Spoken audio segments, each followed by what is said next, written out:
All right, guys, in order to gain access to the security gateway module to install the temporary bypass device in the heavy-duty Ram trucks, 2019 and up, you actually have to remove the cluster.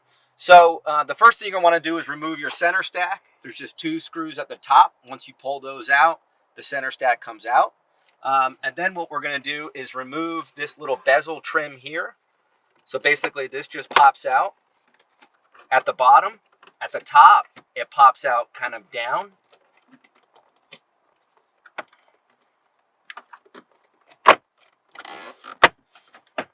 This just is, you can just remove that.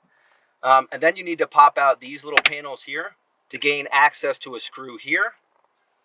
Pop out this little panel here to gain access to this screw. Pull those 2 screws out there. And then there's 2 screws up here at the top of your instrument panel cluster. And then this just is easily removed and it just pulls right out.